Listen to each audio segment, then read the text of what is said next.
نحمده ونصلي على رسوله الكريم اما بعد فاعوذ بالله من الشيطان الرجيم بسم الله الرحمن الرحيم رب اشرح لي صدري ويسر لي امري واحلل عقدة من لساني يفقهوا قولي اللهم انفعنا بما علمتنا وعلمنا ما ينفعنا وزدنا علما۔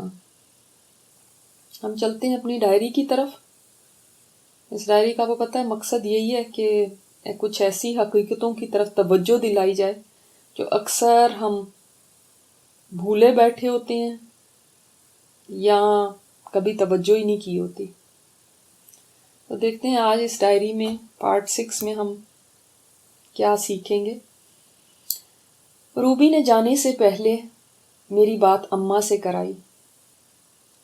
اماں اب پہلے سے بہت زیادہ کمزور ہو چکی ہیں۔ اس بڑھاپے میں میری طبیعت نے ان کی تو جیسے کمر ہی توڑ کے رکھ دی۔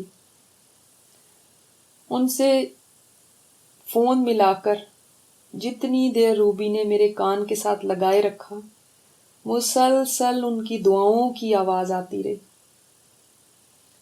اور میرے دل سے نکلا رب ارحمہما کما ربیانی صغیرا، اے اللہ تو بھی ان کے بڑھاپے پر رحم کرنا۔ میری تکلیف نے ان کے بڑھاپے کو اور مشکل کر دیا۔ میری سلامتی ان کے لیے بڑھاپے کی عمر میں ان پر رحم ہے اور میری تکلیف بڑھاپے میں ان کے لیے اذیت ہے۔ والدین تو ہر خوشی اولاد کے ساتھ ہی سمجھتے ہیں۔ اولاد چاہے عمر کے کسی حصے میں پہنچ جائے، اولاد خوش تو والدین خوش، اولاد تکلیف میں تو والدین تکلیف میں، اور وہ تو جیتے جی مر جاتے ہیں اگر اولاد کی کوئی ایسی پریشانی ان کو پتہ چل جائے جیسی مجھ پہ گزر رہی ہے۔ اماں کو جب سے میری طبیعت کا پتہ چلا، ان کی حالت دن بدن بگڑتی ہی جا رہی ہے۔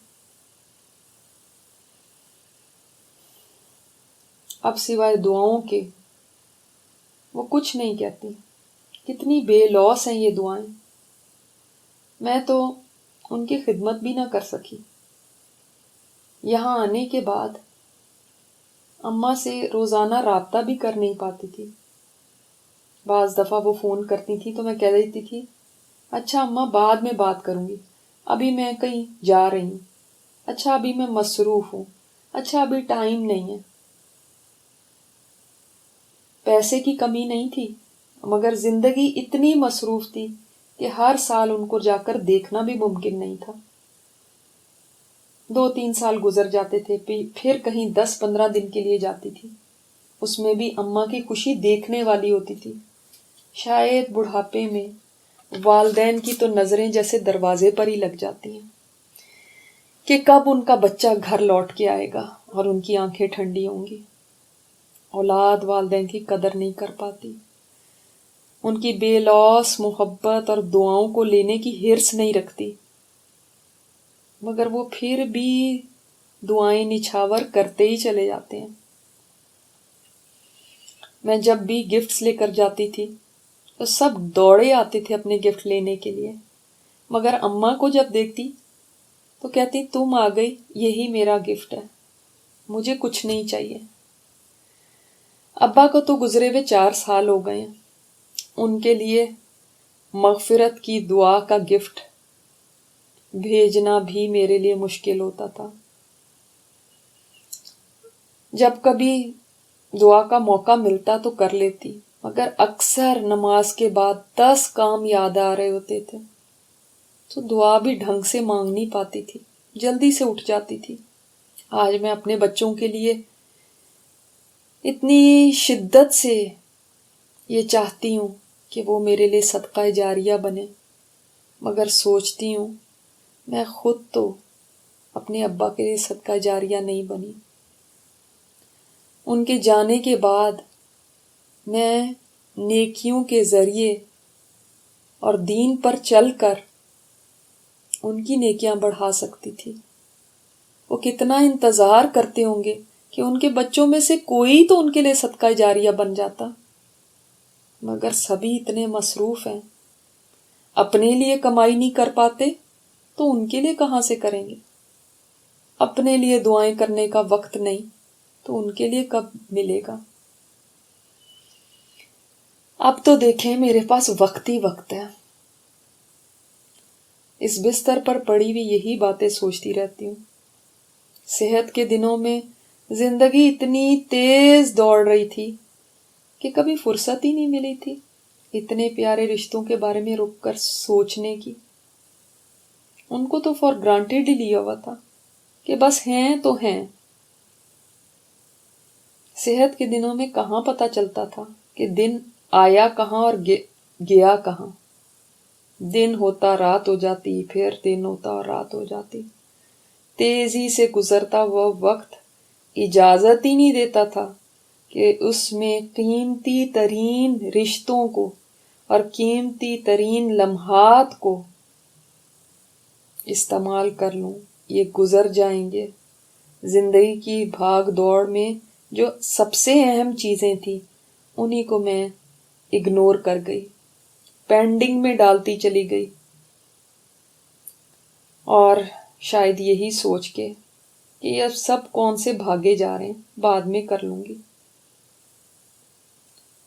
اس میں آخرت کی تیاری بھی شامل ہے، بچوں کے دین کے لیے محنت بھی شامل ہے، رشتوں کو نبھانا، والدین کے دل کو خوش کرنا، یہ سب اسی میں شامل ہے۔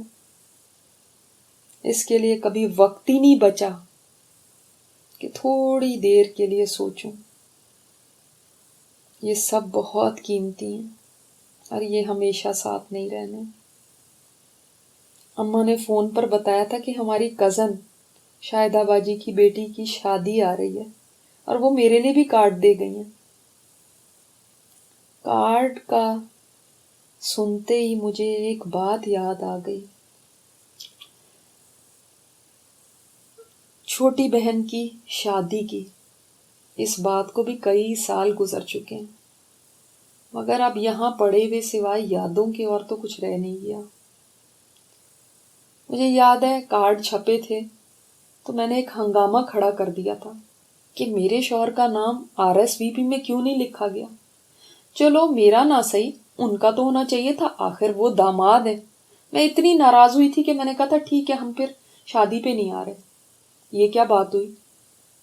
داماد کو اتنی بھی اہمیت نہیں دی آپ نے۔ کتنی بیکار باتوں پر میں ناراضگیاں دکھاتی تھی۔ مجھے نہیں پوچھا، مجھے اہمیت نہیں دی، مجھ سے مشورہ نہیں کیا، مجھے کیوں نہیں بتایا پہلے۔ یہ بھی کوئی باتیں تھیں جن پر خاندان میں کبھی کوئی ناراض ہو کر بیٹھ جاتا تھا، کبھی کوئی۔ حالانکہ کارڈ پر لکھے جانے والا نام کیا حیثیت رکھتا ہے؟ کوئی ذرا دیر کو کارڈ دیکھے گا اور پھر اٹھا کر پھینک دے گا۔ خاندان میں کوئی اس بات پر ناراض ہو رہا تھا کہ ہمیں بچوں سمیت کیوں نہیں بلایا۔ کوئی کارڈ پہ لکھے جانے والے اپنے نام کے اوپر ناراض ہو رہا تھا کہ ہمارا نام تو نیچے کہیں لکھا ہوا ہے، ہمارا نام اوپر کیوں نہیں لکھا۔ ابا تب زندہ تھے، مجھے خوش کرنے کے لیے انہوں نے اسپیشل مہندی کا کارڈ بنوایا جس میں میرا نام لکھوایا، تب کہیں مجھے چین آیا۔ اس پر بھی میں نے کہا ڈاکٹر ضرور لکھوائیے گا میرے نام کے ساتھ۔ یہ وہ باتیں جن کو پلٹ کے میں نے کبھی سوچا بھی نہیں تھا، مگر یہاں لیٹے ہوئے اپنے یہ قصور شدت سے یاد آتے ہیں اور اتنا پچھتاتی ہوں۔ کیا سمجھتی تھی میں خود کو، کیا حیثیت تھی میری اور میری اس PhD کی ڈگری کی۔ کچھ عرصے میں میرا تو نام تک کسی کو یاد نہیں رہے گا۔ کیا رکھا ہوا ان ناموں میں؟ میرا نام ساری زندگی اسی کی جنگ ہوتی ہے۔ میرا نام اناؤنس نہیں کیا گیا، میرا نام لکھوایا نہیں گیا، میرا نام لے کر مجھے اپریشیٹ نہیں کیا گیا۔ اس نام کی کیا حیثیت جو گم نام ہو جانے والا ہے۔ ہم سبھی تو گم نام ہو جانے والے ہیں، اس دنیا میں تو بڑی بڑی شہزادیاں گزری، ملکائیں گزری، ان کو نہیں کسی نے یاد رکھا، تو میری کیا حیثیت ہے؟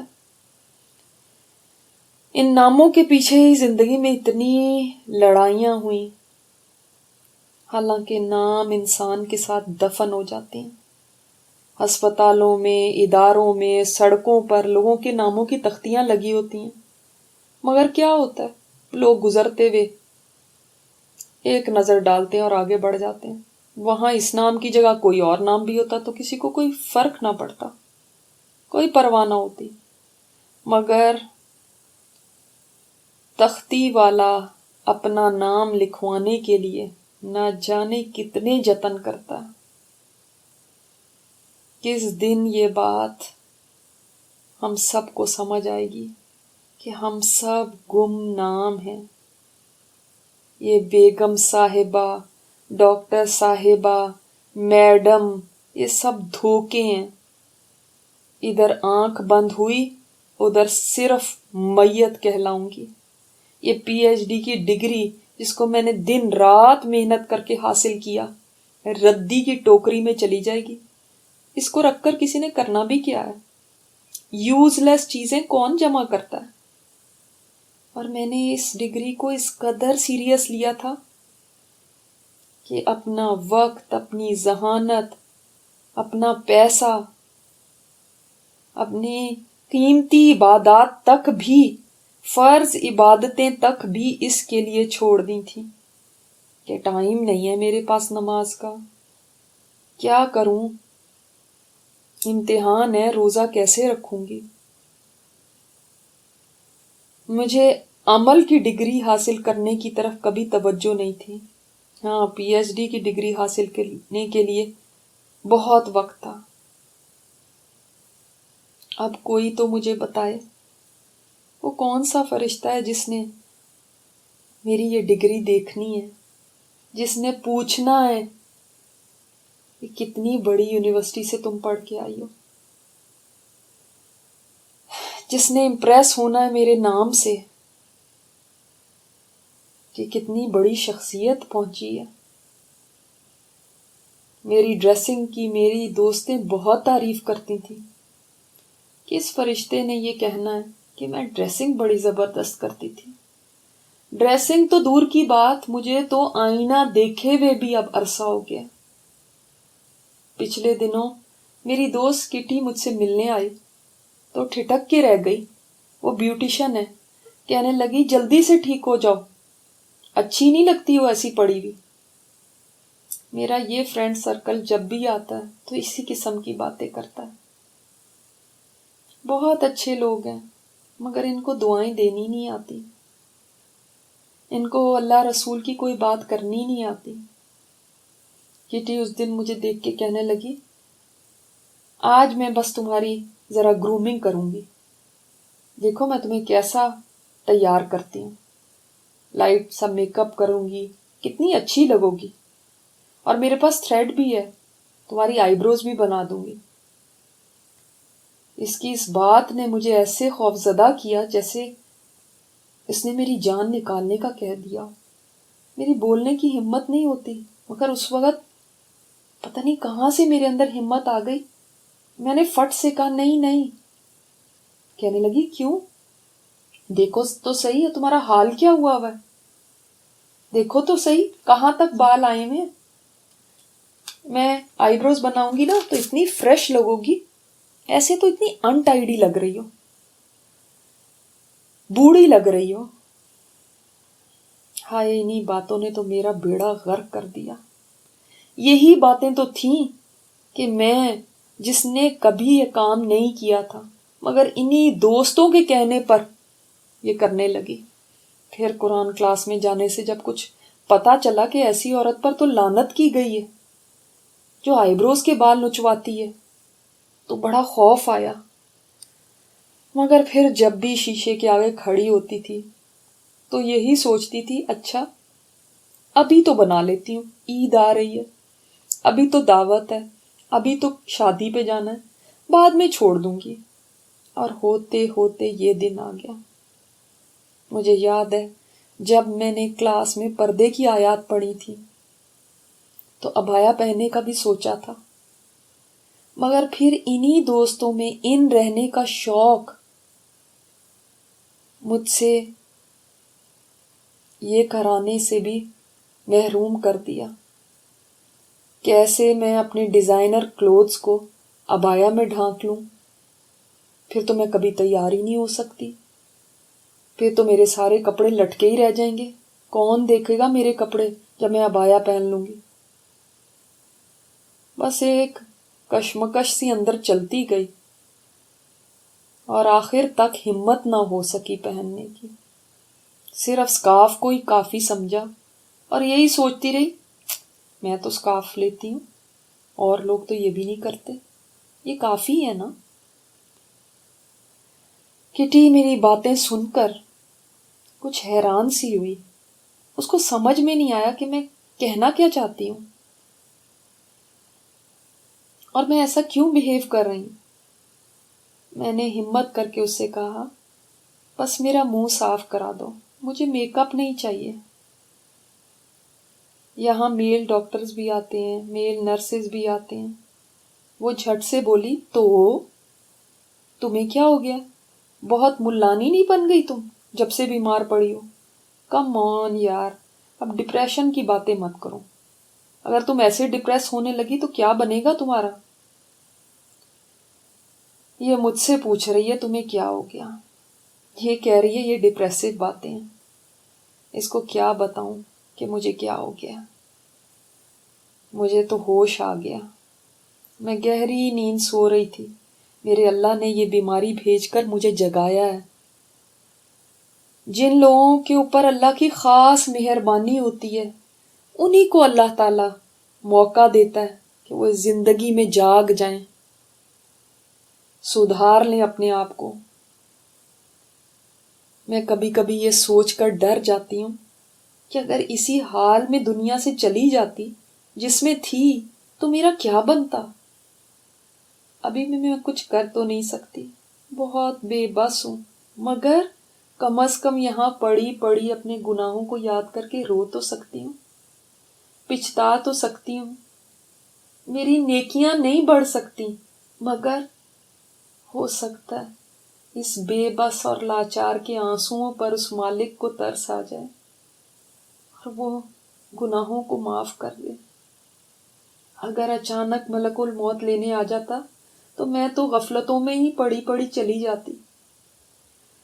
آپ لوگ میری حالت کو سن کر افسوس کرتے ہوں گے کہ ہائے بیچاری، توبہ توبہ توبہ، ایسا انجام نہ کسی کا ہو۔ حالانکہ آپ کو کیا پتا میں نے کیا پا لیا ان بیماری کے دنوں میں۔ آپ ظاہر کو دیکھ رہے ہیں اور میں کسی اور دنیا کو دیکھ رہی ہوں۔ یہ میری جیسی کے لیے ضروری تھا، ورنہ میں نے کہاں سدھرنا تھا۔ میں تو اپنے رب سے اس پر بہت راضی ہوں، بلکہ شکر ادا کرتی ہوں کہ اس نے میرے اوپر بڑا احسان کر دیا، مجھے یہاں ڈال کر مجھے سوچنے کا موقع دے دیا، مجھے اصلاح کا موقع دے دیا۔ اب تو یہ سوچتی ہوں کہ اگر اللہ نے مجھے اور زندگی دی تو وہ بالکل مختلف ہوگی، میں نیک بن جاؤں گی، پہلی والی زندگی نہیں گزاروں گی۔ جو لوگ پہلے سے نیک ہوتے ہیں ان کے لیے تو ایسی بیماریاں درجے بڑھانے کا سبب بنتی ہیں، لیکن جو میرے جیسے بگڑے ہوئے ہوتے ہیں ان کو سدھارنے کا باعث بنتی ہیں، ان کو ہوش میں لے آتی ہیں۔ میری دعا ہے کسی کو بھی ہوش میں آنے کے لیے، غفلت سے نکلنے کے لیے ایسی کسی آزمائش سے نہ گزرنا پڑے۔ یہ بہت تکلیف دہ ہے، مگر جب بندہ کسی طرح سے بھی پلٹنے کو تیار نہیں ہوتا تو اللہ تعالیٰ پھر اسی طرح اس کا علاج کرتا ہے۔ ڈاکٹر بھی تو بیماروں کے علاج کے لیے ان کے جسموں کو چیرتے ہیں، پھاڑتے ہیں تاکہ شفا ہو جائے۔ میرے اللہ نے بھی تو مجھے شفا دینے کے لیے یہ بیماری بھیجی ہے تاکہ میں سیدھی ہو جاؤں، اور واقعی اس بیماری نے مجھے سیدھا کر دیا ہے۔ پیاری بہنوں، میں نے تو بڑے ہی مشکل طریقے سے یہ سب سیکھا ہے، لیکن آپ اس دن کا انتظار نہ کرنا کہ کوئی ایسا وقت آئے تبھی آپ اللہ کی طرف پلٹیں، تبھی آپ زندگی کی حقیقت جانیں، تبھی آپ رشتوں کا پاس کریں، تبھی آپ اپنی اصلاح کریں۔ اس سے پہلے ہی اپنے آپ کو سدھار لیجیے گا، کیونکہ بیماریاں اصلاح تو کر جاتی ہیں مگر ہوتی بہت تکلیف دیں۔ مجھے بہت درد رہتا جسمانی طور پہ بھی اور دل میں بھی۔ پچھتاووں کا ختم نہ ہونے والا سلسلہ ہے، صبح سے شام ہو جاتی ہے اور شام سے صبح، اور میری سوچیں ہیں اور پچھتاوے ہیں۔ زندگی کی ایک ایک بات یاد آتی ہے اور سوائے شرمساری کے اور آنسو بہانے کے میرے پاس کچھ نہیں ہے۔ ایسے وقت میں اگر کوئی اچانک میرے کمرے میں داخل ہو جاتا ہے تو سوچتا ہے شاید میں بیماری کی وجہ سے ڈپریس ہو گئی ہوں، حالانکہ ان کو نہیں پتا میرے اندر پچھتاووں کا درد ہے جو مجھے چین نہیں لینے دیتا۔ میں وہ ہوں جس نے سارا کا سارا پیپر ہی غلط حل کر دیا۔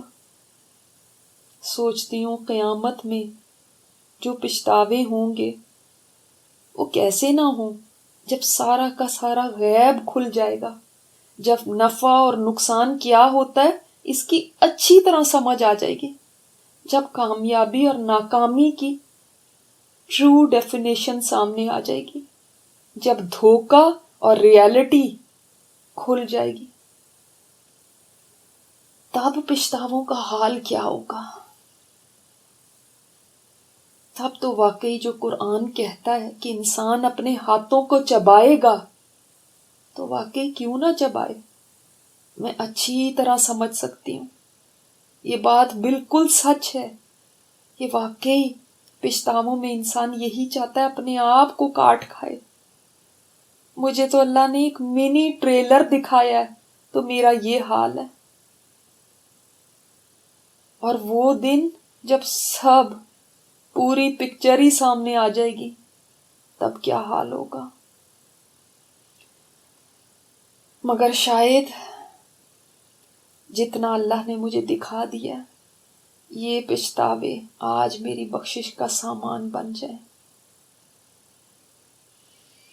یہ تھی آج کی قسط، اللہ کرے کہ یہ ہماری اصلاح کا سبب بنے۔ آج کی دعا: سبحانک اللہم و بحمدک نشہد ان لا الہ الا انت نستغفرک و نتوب الیک۔ السلام علیکم و رحمۃ اللہ وبرکاتہ۔